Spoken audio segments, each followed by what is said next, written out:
pertama, halo teman-teman semua yang udah join, meskipun masih 9 ya, tapi nggak apa-apa, kita tetap semangat. Jadi perkenalkan, nama saya Siti Aisyah, kalau panggil aku Kak Ais aja. Aku sekarang masih semester 3 sih, UTW 4 habis ini. Habis ini bulan Februari semester 4, kuliah di Universitas Negeri Surabaya, jurusan Kurikulum dan Teknologi Pendidikan. Halo semuanya. Halo juga Kak. Ya, berarti bisa dipanggil Kak Aisyah ya. Oke Kak. Sebelum kita lanjut, aku mau kasih informasi ke teman-teman. Silahkan untuk yang belum follow Instagram kita, di follow dulu Instagram Intip Kuliah karena ada informasi seputar tentang live setiap harinya bersama dengan mahasiswa.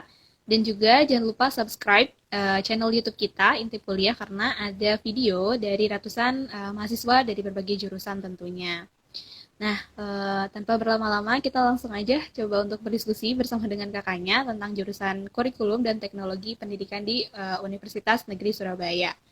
Nah, Kak, secara garis besar, untuk jurusan kurikulum dan teknologi pendidikan itu seperti apa sih, Kak? Boleh dijelasin Kak, ke kita semua? Oke, ini jelas ya serangkan ya. Jelas, Kak, jelas. Sebenarnya jurusanku ini kan kurikulum dan teknologi pendidikan. Sebenarnya jarang yang tahu sih apa sih jurusan kurikulum dan teknologi pendidikan ini. Biasanya kan juga disingkat KTP ya. Kalau di UNESA sendiri sih itu disingkat KTP.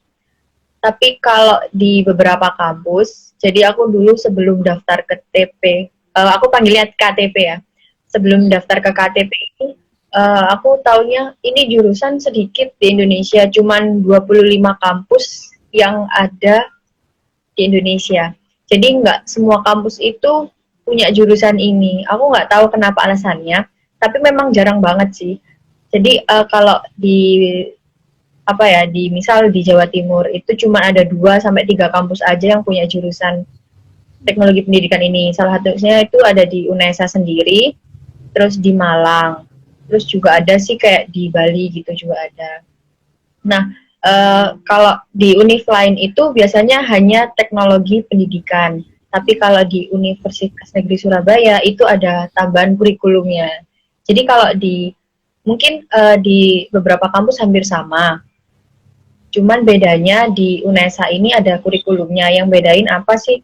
Kalau di UNESA ini kan ada di kurikulum sama teknologi pendidikannya. Jadi kayak ada dua gitu, ada dua jurusan, prodinya itu teknologi pendidikan.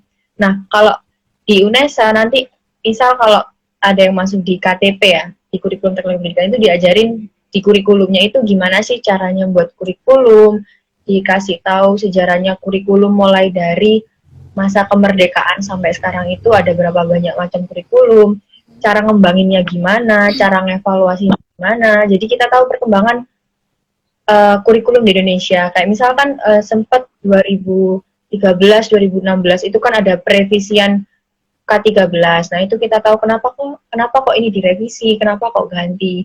Dan begitupun setelahnya ini, misal 2022 misalkan, bisa jadi ada perubahan kurikulum lagi yang sekarang K13 revisi, mungkin nanti ada kurikulum baru, yaitu nanti di situ kita dikasih tahu, oh ini alasannya pergantian ini, ngikutin perkembangan zaman kayak gitu. Itu yang kurikulum. Nanti kalau yang misal di teknologi pendidikannya, nah ini hampir sama kayak di univ lain, di situ kita diajarin, kalau menurut aku ya, diajarin gimana sih caranya membuat media pembelajaran. Ini kan teknologi pendidikan, lebih ke membantu menyelesaikan masalah pendidikan yang ada di Indonesia. Misal kayak sekolah ini, kenapa kok anak-anaknya kayak kurang bisa menerima pelajaran, itu nanti kita evaluasi, oh ternyata masalahnya ada di media pembelajaran sama di gurunya. Oh nanti baru kita bantu, kita buat media pembelajaran yang seefektif, seefisien mungkin yang nanti bisa digunakan di sekolah itu. Dan di TP itu enaknya apa ya? Misal bedanya di TP, asiknya di TP sama jurusan lain itu, meskipun di TP itu kaitannya juga menghasilkan profesi sebagai guru, ternyata juga enggak sih. Jadi TP ini, KTP ini lebih ke semi pendidikan juga, iya, semi teknik juga iya. Karena kalau di tekniknya kita itu juga belajar fotografi pertama, terus desain poster, desain 2 dimensi, pembuatan animasi 3 dimensi, pembuatan film bahkan juga iya. Terus kayak pembuatan media 3 dimensi, tapi kayak buat patung, kayak buat kayak gitu. Itu bedanya apa? Misal di jurusan DKV desain komunikasi visual itu kan juga diajarin fotografi, film itu gimana. Tapi kalau di TP sendiri kita diajarkan pembuatan media audio kayak dongeng, podcast itu kita diajarin buat kayak gitu. Tujuannya buat apa? Buat media pembelajaran. Jadi benar-benar oh ini kita buat media seperti ini, kita tujukan ke sekolah yang nantinya akan dibuat media pembelajaran kayak gitu sih. Garis besarnya seperti itu. Oke, jadi seperti itu ya garis besarnya. Jadi selain mungkin sesuai dengan namanya, mempelajari tentang kurikulum tentunya gitu ya, gimana sih perkembangan kurikulum dari tahun ke tahun gitu ya, dan juga mempelajari tentang evaluasi dan gimana cara untuk merubah kurikulum itu sendiri gitu ya Kak, memperbaharuinya. Nah, dan juga mempelajari tentang teknologi gitu ya, yang dimana teknologi ini juga berhubungan langsung gitu ya dengan pendidikan yaitu media pembelajaran dan sesuai juga gitu ya teknologinya dengan teknologi yang saat ini gitu yang sedang berkembang. Jadi mulai dari desain grafis gitu ya, gimana cara membuat animasi, fotografi gitu yang memang itu tuh nanti akan berguna gitu ya, akan sangat berguna sekali sebagai media pembelajaran. Lagi sekarang kita sudah masuk di 4.0 gitu ya eranya. Jadi memang pasti teknologi itu sangat dibutuhkan gitu, termasuk di dalam pendidikan. Oke Kak, nah mungkin ini pengen tanya nih, pengen tahu tentang alasan kakaknya gitu ya, kenapa sih akhirnya kakak tuh memilih jurusan kurikulum dan teknologi pendidikan? Boleh Kak diceritain mungkin pengalamannya gitu? Sebenarnya kan kalau dilihat kan teknologi pendidikan ini masuk ke sosum ya. Dulu kan 2019 kan belum seribet kayak tahun sekarang. Jadi itu dulu masuknya ke sosum dan aku dulu itu dari SMMA Madrasah Alia itu IPA. Dulu itu nggak pernah kepikiran dan nggak tahu jurusan ini itu apa. Aku tahu jurusan ini itu direkomin sama guru BK aku. Guru BK aku ya mungkin karena dari lulusan dari UNESA BK makanya ya udah kamu ambil ini aja. Tapi itu jurusan ini aku taruh di pilihan kedua. Soalnya pilihan pertama aku kan inginnya ke teknik pangan. Aku ambil di UPN Jatim. Pilihan keduanya itu ya teknologi pendidikan. Awalnya sih disaranin manajemen pendidikan dulu.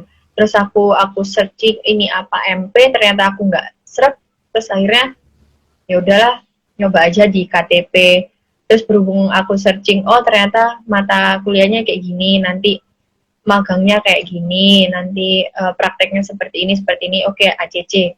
Jadi pilihan kedua.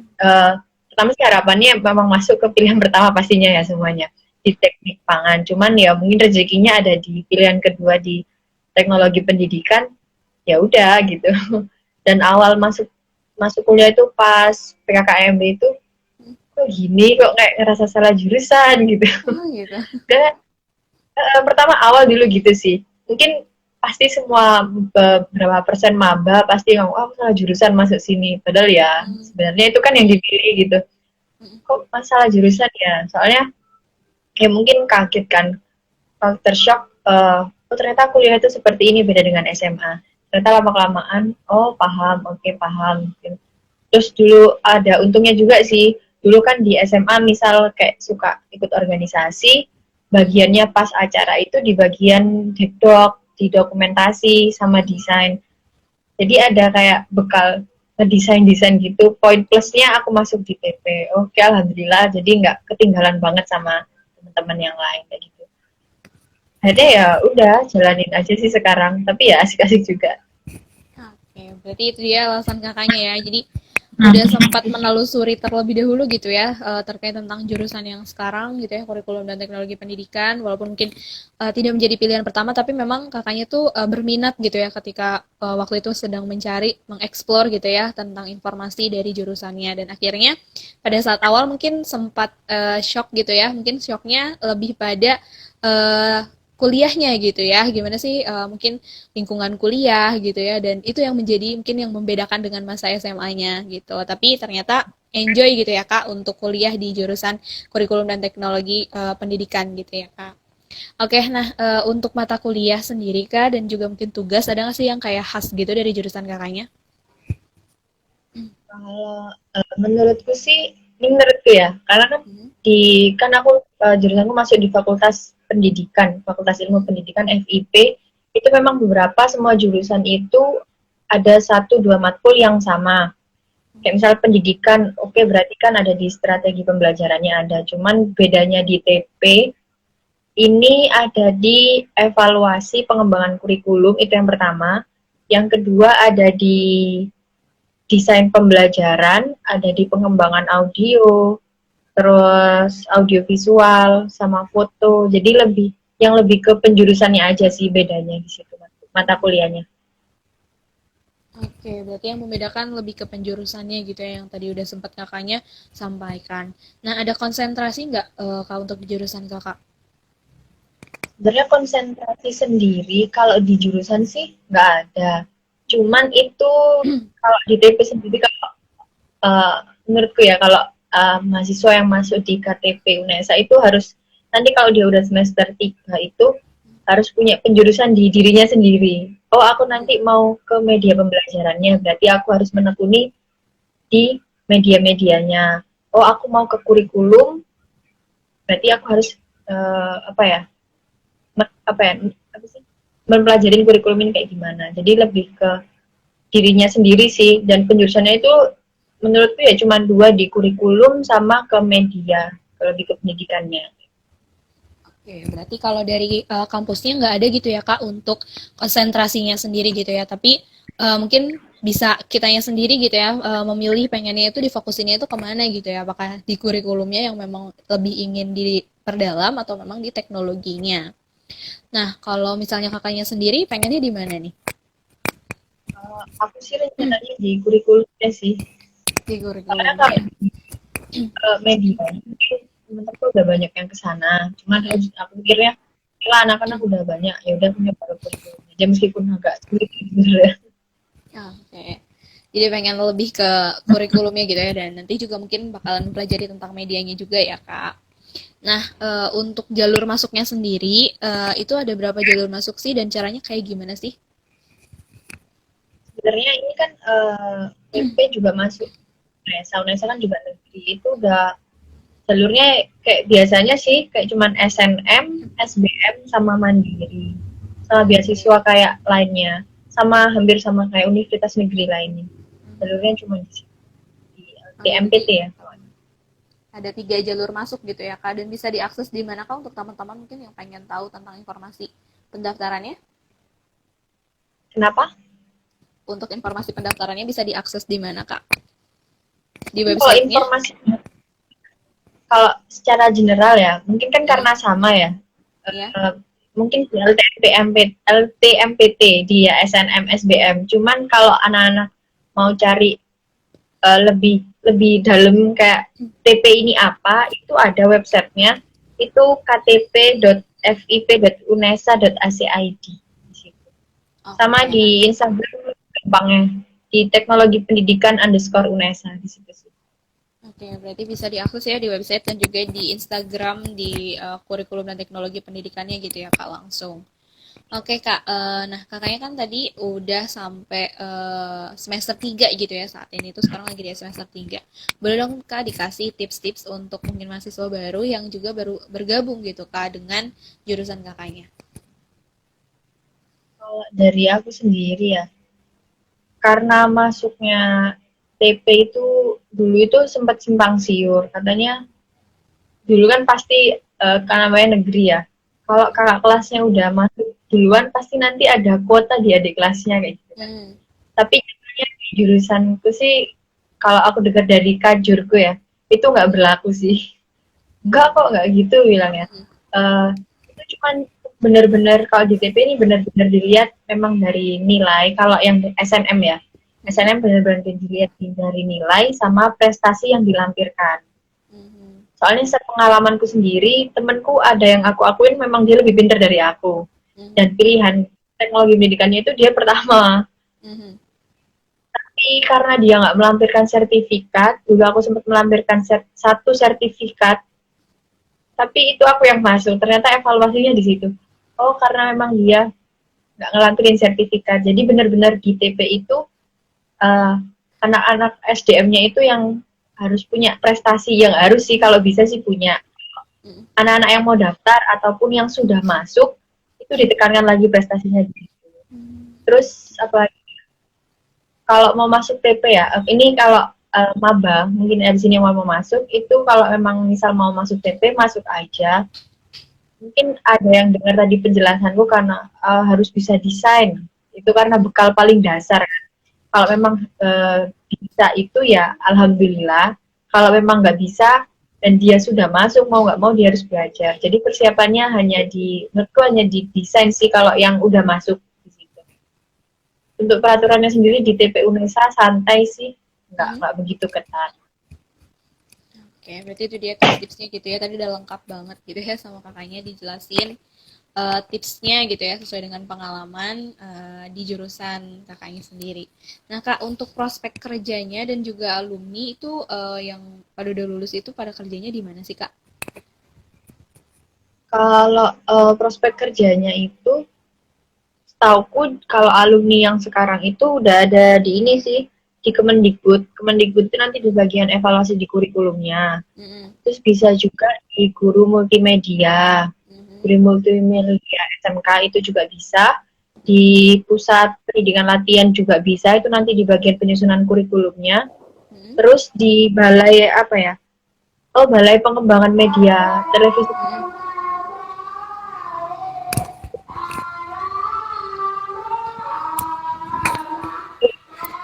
Dia Kak, mohon maaf suaranya nggak terdengar. Suaranya nggak terdengar kak, mohon maaf.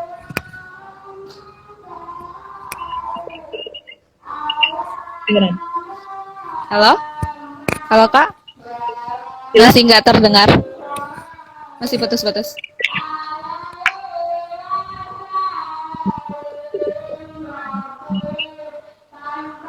Oh, Halo kak, alumni. mas? Ya?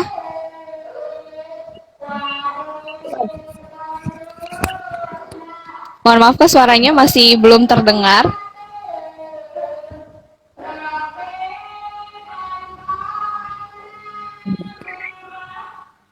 Halo? Suaranya. Iya. Kedengeran nggak? Udah ada. Silakan kak dilanjut.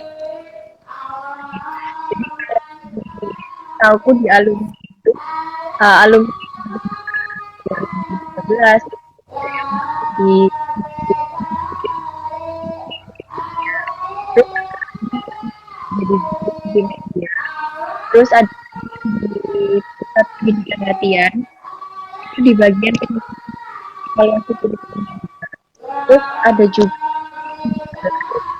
Kak, maaf suaranya hilang-hilang. Maaf kak, suaranya masih hilang-hilang.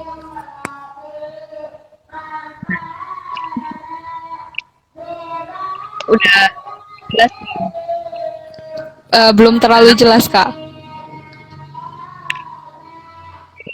ya. Udah jelas. Masih Kakak belum jelas ya. jelas kak. Ya? Kalau suaranya kakak jelas. Oke, Sudah coba sih. Ya. Ada. jelas. Jadi kalau di jurusan sebenarnya kalau prospek kerja itu kemana aja bisa. Karena di waktu kuliahnya itu dibekali desain grafis dia, pembuatan film dia, pengeditan video dia, terus sama aplikasi kayak coding. Itu kan nanti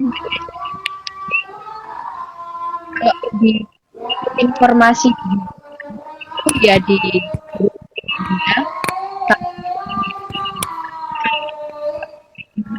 nyambang ke lainnya bakal kalau di nilai plus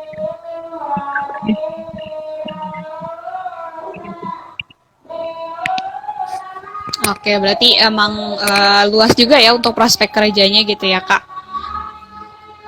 Ya, oke. Halo, ya. ya. Ya, oke. Nggak kerasa Kak, ini ada pertanyaan, udah sampai di pertanyaan terakhir dari aku. Untuk harapan gitu ya Kak, dan mungkin juga rencana Kakak setelah lulus nanti itu kayak gimana sih Kak? Rencana pastinya ini sih juga itu Mhm. nanti lanjut karena nanti misalnya dan nanti juga lebih dekat sih bagian yang kurikulum pendidikan karena nanti juga gitu pengennya. Oke, semoga harapan dan juga cita-cita yang tadi kakaknya udah sampaikan itu bisa terrealisasikan gitu ya kak. Amin.